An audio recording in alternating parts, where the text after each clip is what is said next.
Welcome back to the Mad Scientist's Corner. Today I'm gonna show you a project I've been working on the past days, and I had in mind this project since some time, and now it's, let's say, complete.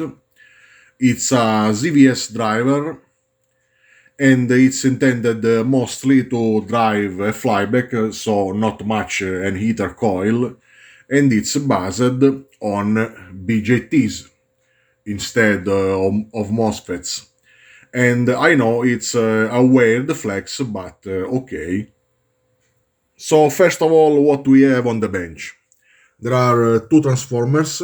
These are 40 volts AC each, and they are in series and compose a transformer of 80 volts maximum AC, and they can provide something like 200 watts. They are under a variac because I don't use full output voltage actually, and there's a 25 amps bridge, 3 millifarads of electrolytic capacitors, a current meter here. This is 15 volts full scale, 15 amps. This is a voltage meter, 200 volts full scale, our driver here, and I've also used initially a push button here to power the front end of the circuit, because releasing the button I will free the output transistors, and they should not be shorted anymore, so the system stops instead of interrupting the power entirely. But this wasn't totally needed. Anyways, there are the two inductors here, the two chokes, resonant capacitors, the flyback, and a chicken stick. So, the actual driver. The driver is made with BJTs, as I said, and there are not two BJTs but four. There are also a pair of smaller ones that are used to increase the current on the bases of the main ones here. The main ones are BJTs transistors from CRT-TVs. They are horizontal deflection transistors.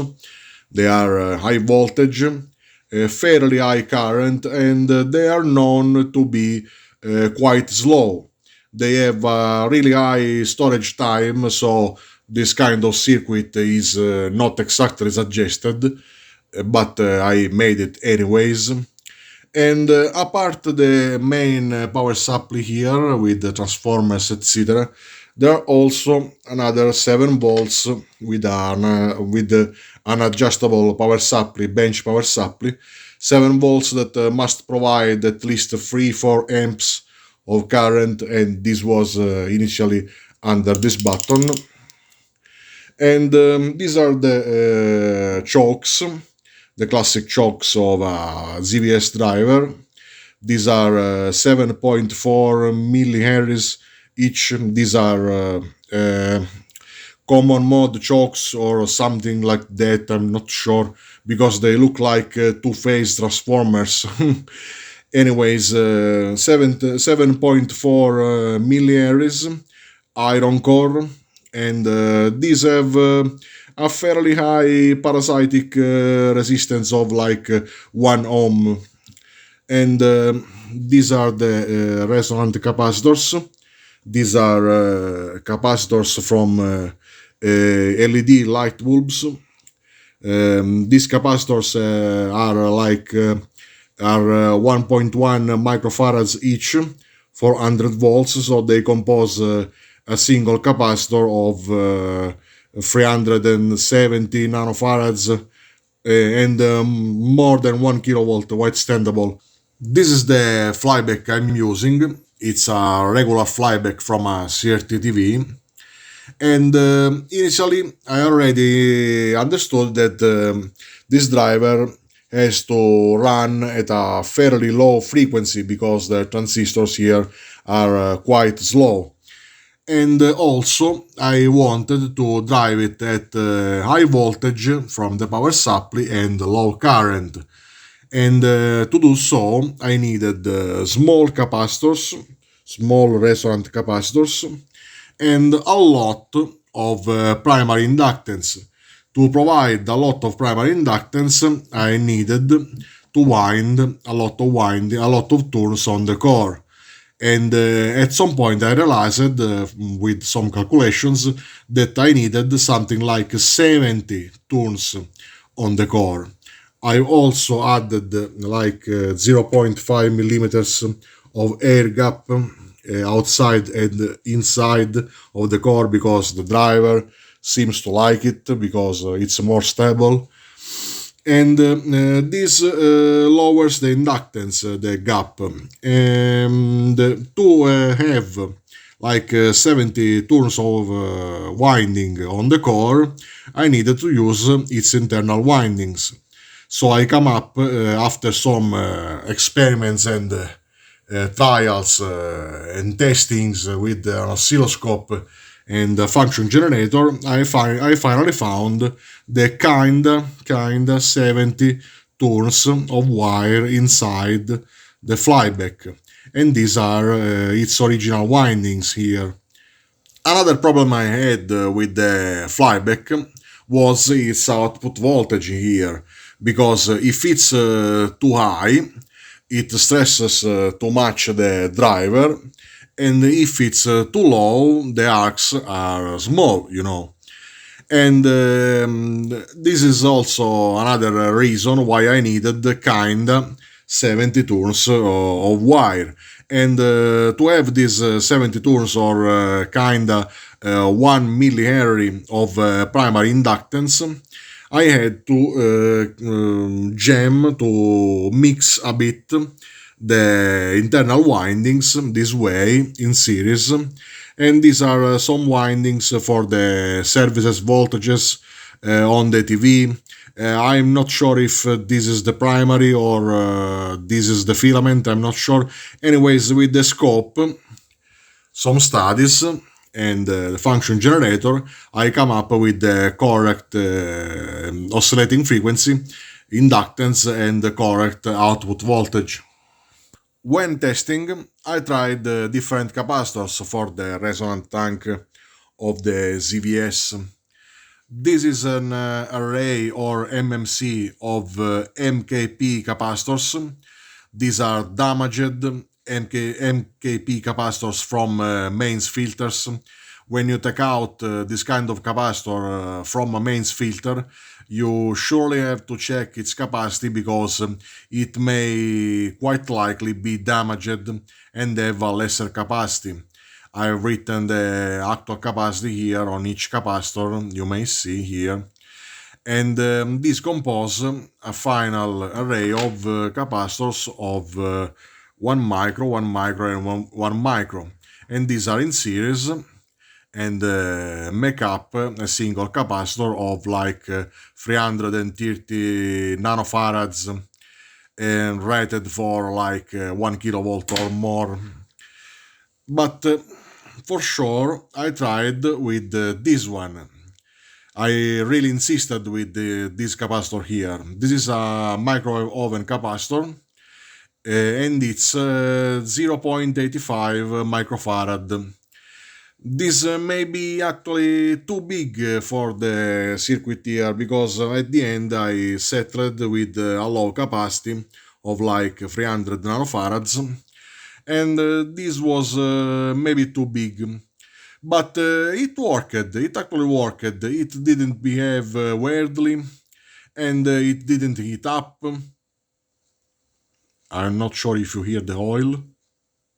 Anyways, but at the end I settled with these capacitors here, these capacitors from LED light bulbs, and these are CBB22, and according to the internet they are used in pulse applications, evidently, and so these are kinda good, and the capacity value is the same of this one, and these also don't heat up at all.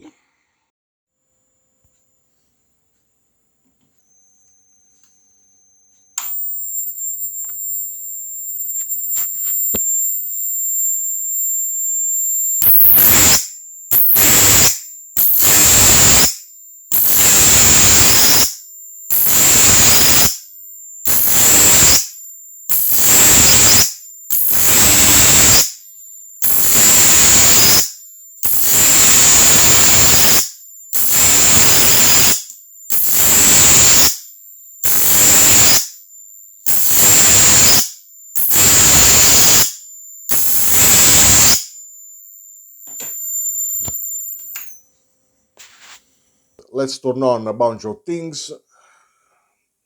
Bench power supply and main power.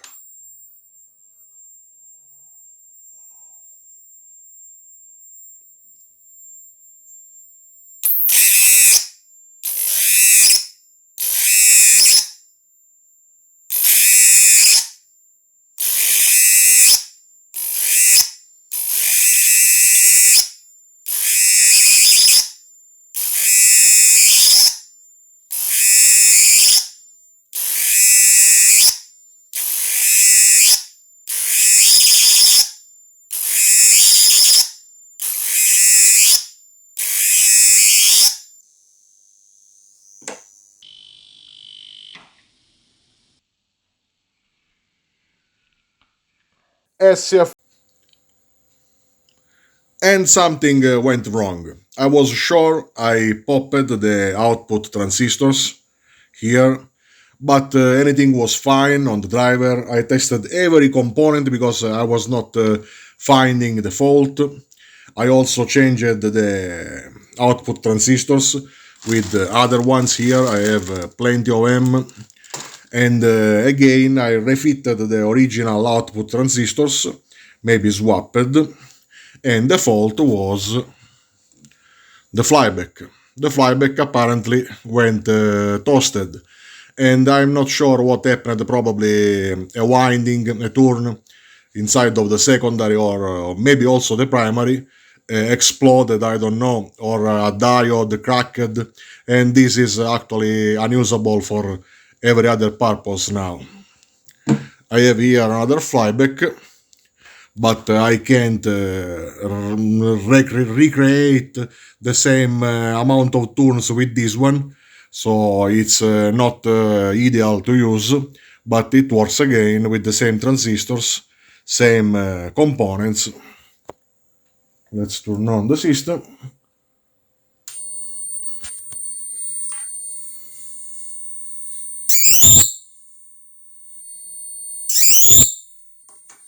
It works again.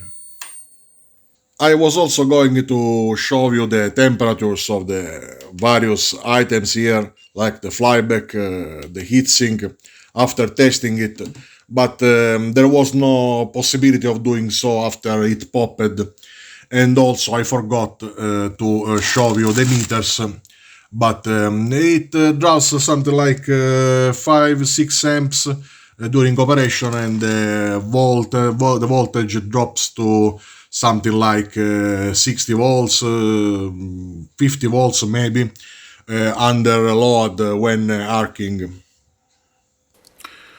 This is the schematic, if you want to screenshot it.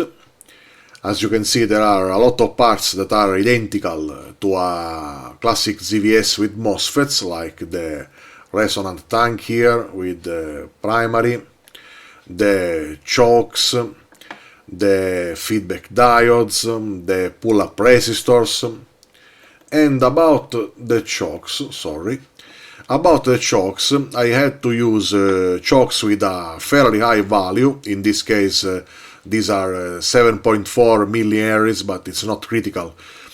And this high value is due to the fact that the circuit oscillates at a fairly low frequency because of the slow transistors here.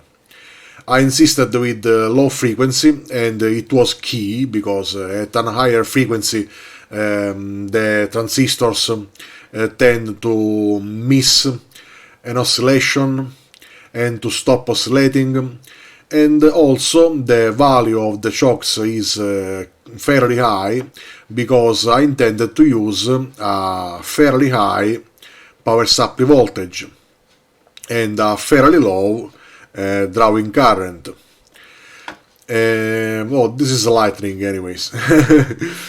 Initially I intended to use like 100, 150 or even 200 volts for the power supply, but this wasn't much possible because to have a really low drawing current here on the power supply and use an high voltage instead, I had to increase the inductance of the primary a lot.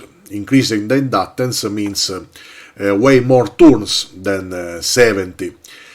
And with so many turns of like, I don't know, more than 100, that meant that the output high voltage wasn't so high. In fact, I experienced this and the arcs were quite small. These are the 4 transistors I've used, the driving ones and the main switching ones. The driving ones are 2SD882. This is a fairly common type of BJT. It's rated for like 30 volts, 40 volts maximum, and a maximum current of 3 amps that can be even more if pulsed, like in this case. But anyways, there's this resistor here, this power resistor of 1.8 ohms. This power resistor has to flow a current of kinda 3 amps from the 7 volts rail to it, to the collector of the driving transistor, to the emitter, to the base of the switching transistor. This turns on the switching transistor when the base of the driver transistor is turned on, is pulled high by the pull-up resistor here. Anyways, there's this network here, this weird network. This network is charged by the pull-up resistor.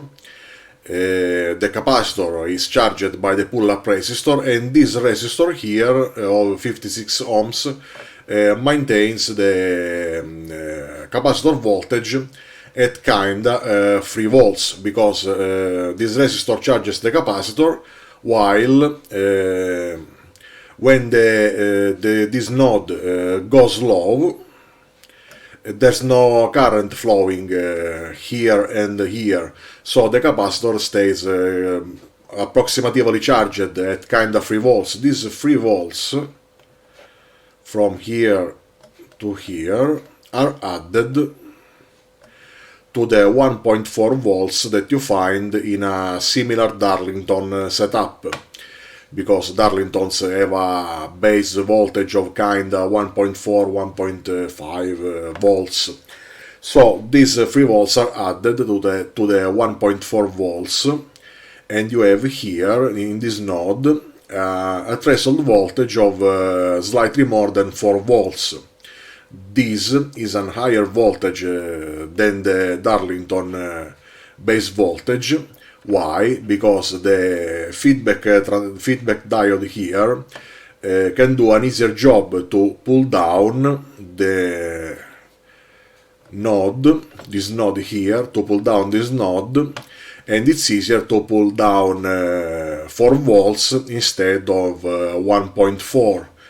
Also, why it's easier to pull down 4 volts instead of 1.4? Because the feedback system with the diodes relies also on the turn-on voltage of the switching transistors, because not being MOSFETs, these BJTs, can have a fairly high VCE on voltage. So when the power part of the circuit starts drawing a lot of current, on this wire here there may be enough current to pull high the collector of the switching transistors to a point, even if the switching transistor is turned on, to a point that you can have a voltage of kinda, I don't know, 2 volts. So having 2 volts here when the transistor is turned on means that this feedback diode can't pull down less than 2.7 volts on this node. So with the 1.4 volts here on the other part of the circuit, you can't turn off the other part of the circuit. So you need this network here.